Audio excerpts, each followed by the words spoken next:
sommes pas, nous, de bronze, d'or ou d'argent. Nous sommes tous différents.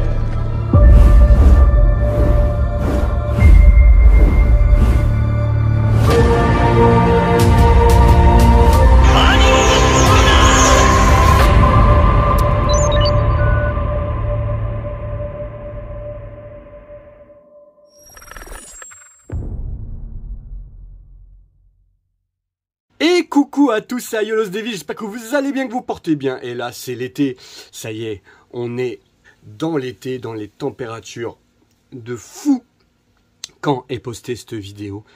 Et oui, mais on va rafraîchir tout ça avec deux arrivées. Deux arrivées qui sont Thor de Gamma et bien sûr Hilda de Polaris, donc la version Revival.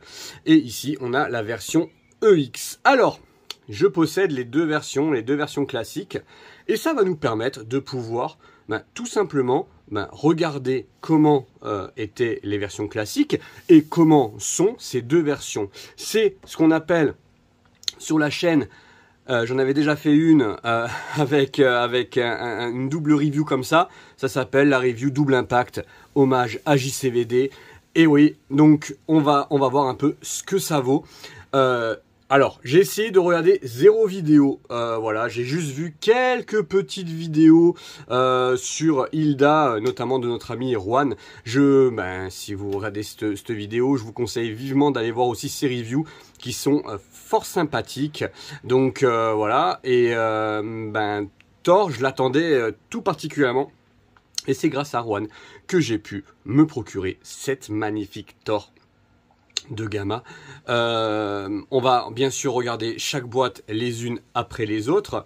Je vais pas vous faire, voilà, si vous voulez voir les blisters, etc.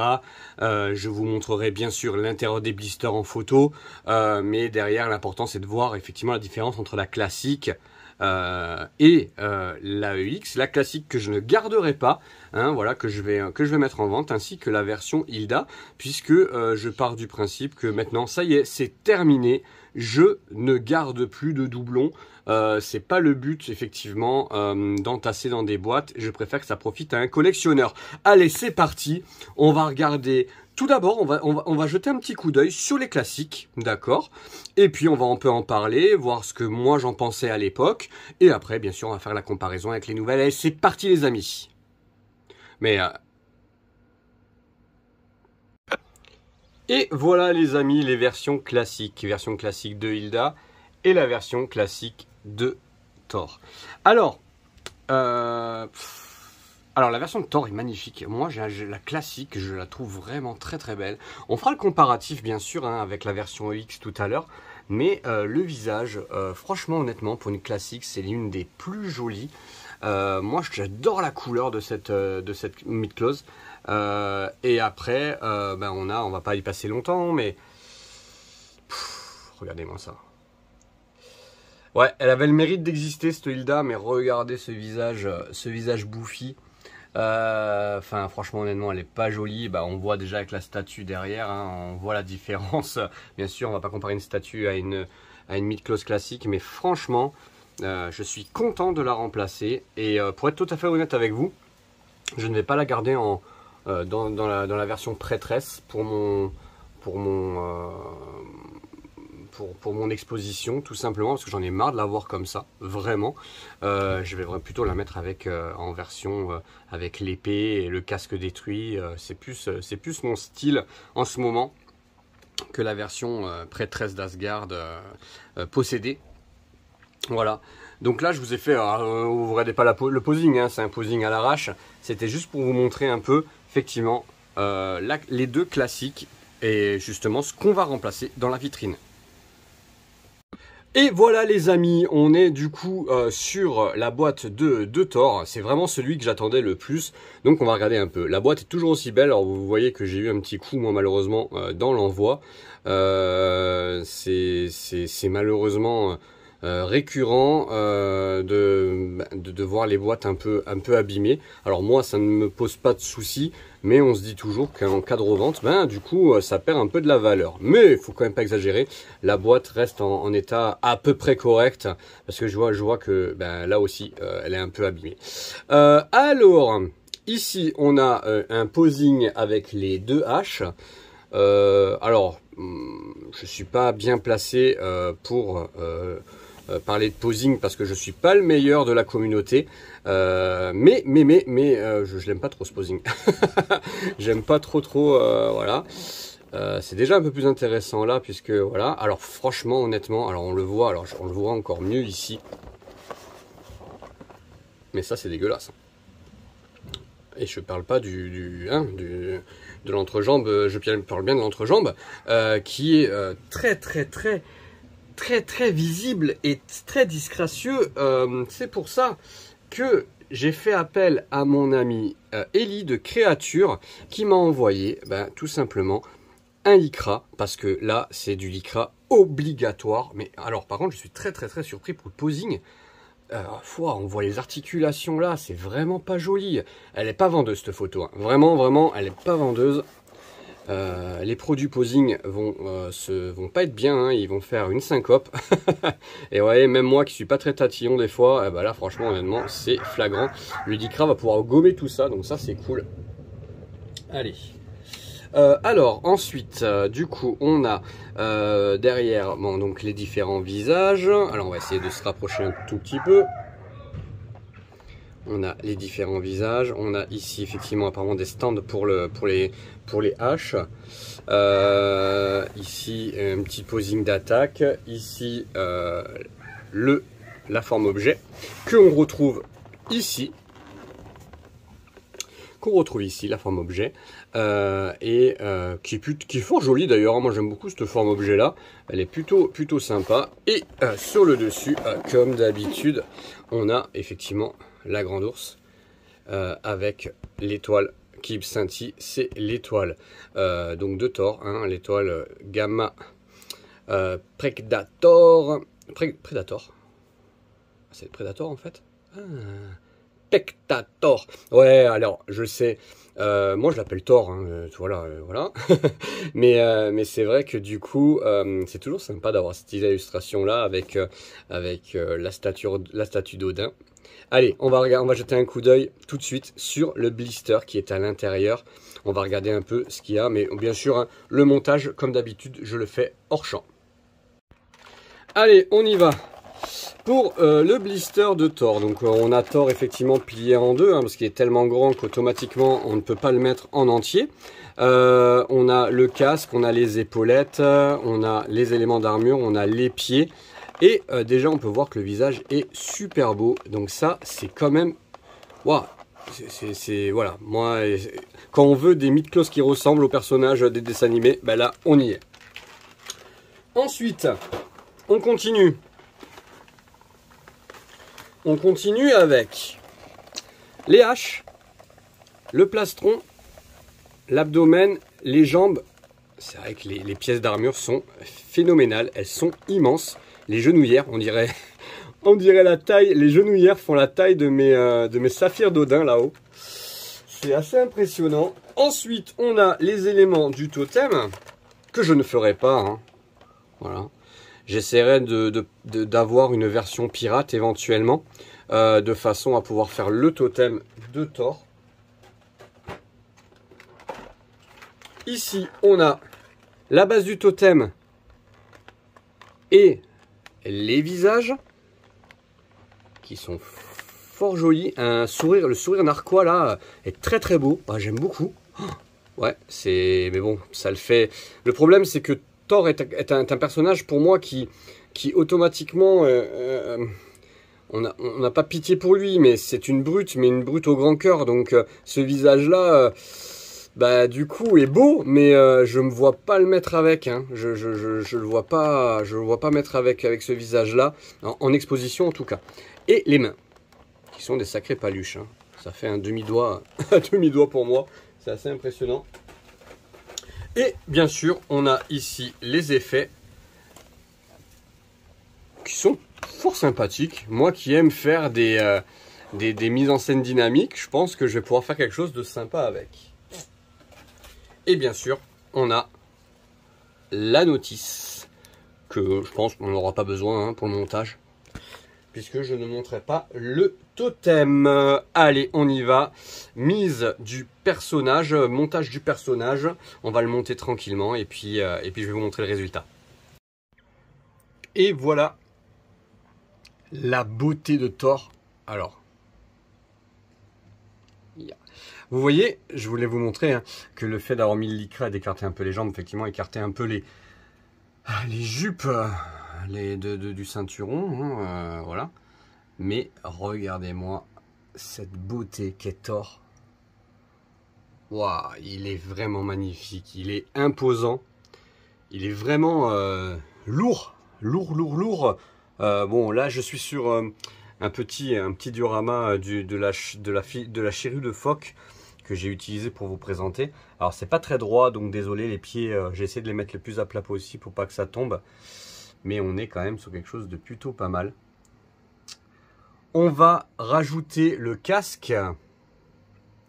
On va rajouter le casque pour faire la même pose que la classique. Et on va mettre la classique à côté. Et on va faire la comparaison entre les deux. Ça va être plutôt pas mal. On va essayer de faire ça bien. Et regardez-moi cette beauté. Ah, moi j'adore ce visage. Ce visage neutre là, il est vraiment top. Bon là les amis, même si la classique, je la trouvais très belle. Bon bah là c'est le jour et la nuit. Soyez honnêtes. Juste au niveau des visages, je vais essayer de vous faire ça bien. Je vais essayer de vous faire ça propre. Oui je sais, vous me voyez au fond. Regardez, coucou les amis. Les visages sont ouf, dans le sens où le visage de Thor, là, c'est vraiment... Waouh, c'est magnifique. Alors, la couleur, effectivement, la couleur n'est pas la même, on le voit bien. Certains disent effectivement que l'animé est un peu plus violet. Enfin, c'est un peu... la classique est un peu plus proche de la réalité. Et on va mettre l'image à côté. Et on va comparer, bien entendu. On va mettre l'image ici de Thor animé et on va voir ce qui se rapproche le plus. Allez, on passe tout de suite à la Hilda de Polaris. Et voilà, je voulais vous montrer la différence entre les deux boîtes, la classique et la Revival, puisque ce n'est pas une X, bien entendu, c'est une Revival. Allez, on regarde cette boîte un peu de plus près. Allez, on va jeter un petit coup d'œil sur cette boîte et voir un peu ce qu'il en est. Donc vous voyez, on a une très belle boîte. Déjà on voit que le visage, ça n'a rien à voir avec la classique. On peut voir ici que les visages sont très beaux. Dommage de ne pas avoir fait cette image avec toute la gamme complète. C'est quand même assez surprenant qu'ils n'aient pas sorti cette Hilda en dernier. Du coup, en dernier avec le Seiya Odin éventuellement. Ici, on a le siège qui est exactement le même, et on le verra, d'ailleurs je le démontrerai même pas, ça se voit, c'est exactement le même que la version classique. Donc je trouve ça un peu dommage. Nous, on va l'exposer de cette façon-là dans ma vitrine. Voilà, on va regarder un peu les éléments qui sont à l'intérieur, mais on l'exposera de cette façon-là, version que je n'ai jamais mis, et j'en ai un peu assez, je l'ai déjà en statut de cette version-là, et j'en ai un peu assez de l'avoir toujours de la même façon. Allez, on va regarder les blisters. Alors, dans les blisters, donc on a le corps de Hilda, bien entendu, on a tous les éléments version prêtresse. Ici, on a les différents visages, et on voit qu'ils sont plutôt jolis. Plusieurs configurations, notamment avec les mains, les différentes paires de mains. Il y a quand même de quoi faire. Et bien sûr, la lance de Hilda. Ensuite, on a quelque chose que je ne vais pas ouvrir. Franchement, honnêtement, je ne vais pas vous le montrer. C'est exactement, et ça, je voulais vous le montrer. Alors, je suis désolé, j'essaie de voir. Non, ça va, il n'est pas trop poussiéreux celui-ci, parce qu'il a été très longtemps dans la chambre de ma fille. C'est le même siège, les mêmes couleurs, il n'y a rien qui change. C'est assez fou. Plutôt que d'avoir ce trône, de Hilda, moi j'aurais préféré avoir le cheval éventuellement, ou je sais pas, d'autres bonus un peu plus sympa. Parce que le trône, bah pour le coup, bah voilà, je l'ai, il est là. Et c'est exactement le même, ils se sont pas foulés. Là, on n'est plus sur de la version Revival, hein. On est carrément sur de la version... enfin voilà, pour le moment, en termes d'accessoires, ce sont exactement les mêmes. Et ici, on a les colliers, le collier et les différentes robes. Pour pouvoir exposer Hilda. Allez, c'est parti. Je vais la monter tranquillement et puis on va vous montrer le résultat.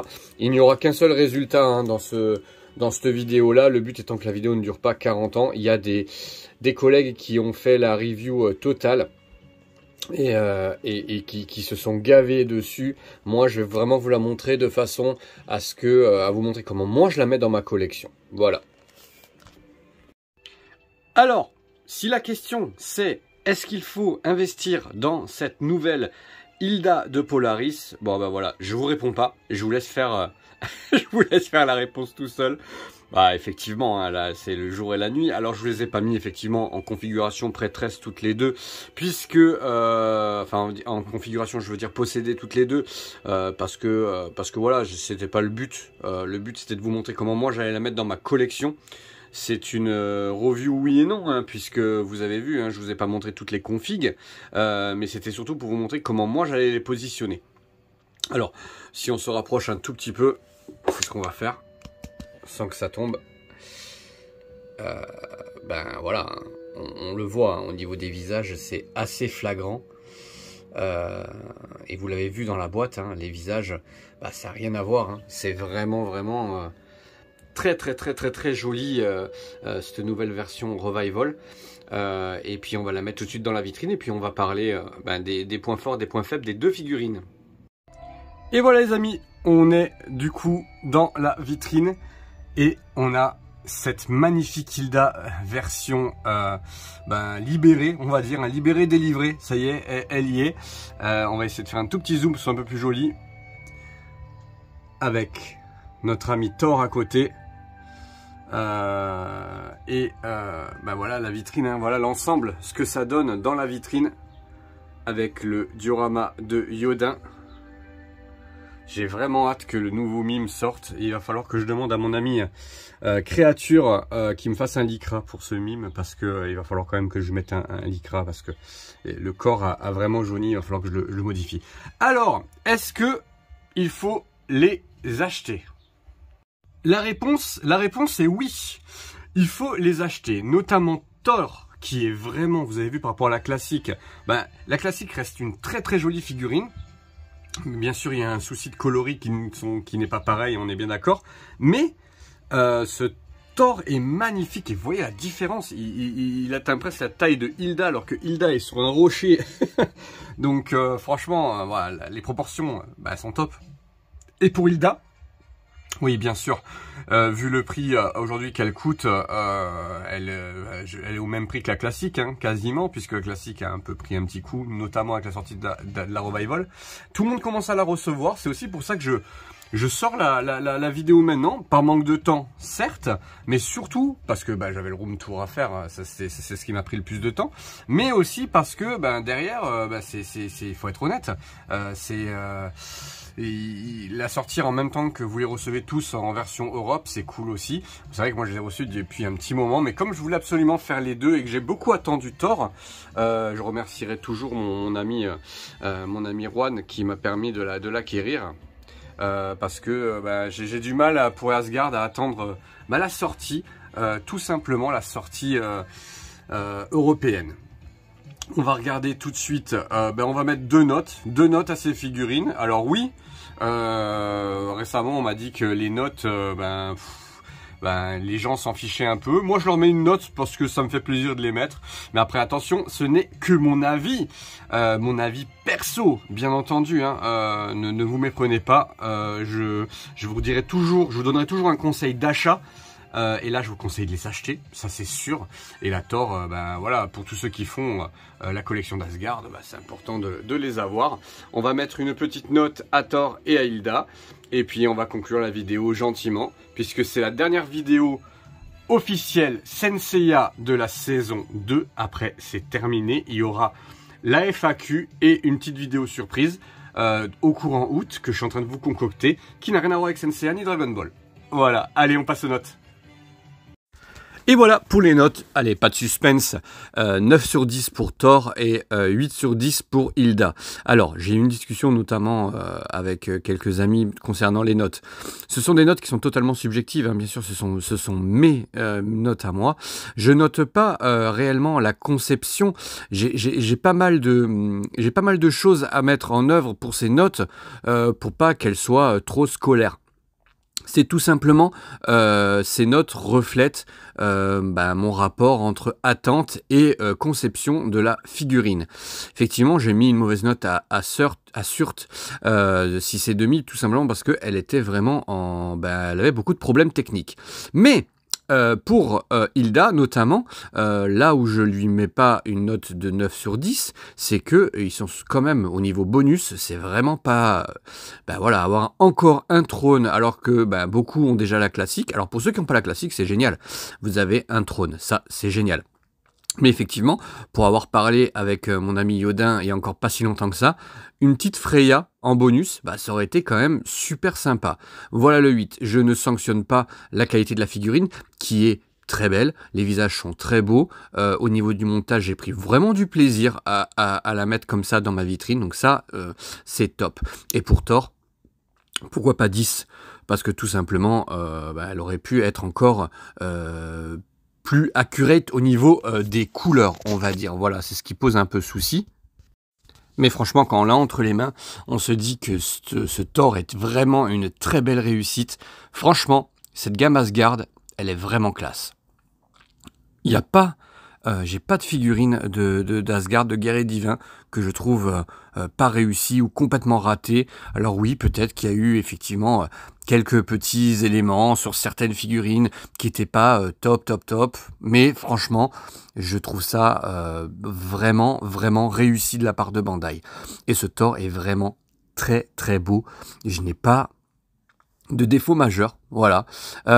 J'ai pas de défaut majeur sur cette figurine là. Elle est belle, elle est grande, les proportions sont plutôt bien respectées, elle est vraiment géante. Vous avez vu, elle fait quasiment la taille de Hilda, alors que Hilda a je sais pas combien de centimètres en plus. Franchement, moi je trouve ça vraiment une grosse réussite, un gros coup de cœur ce Thor, je l'attendais. Un grand merci à mon ami Juan. Et on passe tout de suite, en vous disant au revoir bien entendu, et on passe tout de suite à la musique. Et aux photos, voilà, musique de Parallax comme d'habitude. Moi je vous dis à très bientôt. La prochaine vidéo c'est la FAQ de la chaîne pour clôturer cette saison 2. Allez, c'est parti!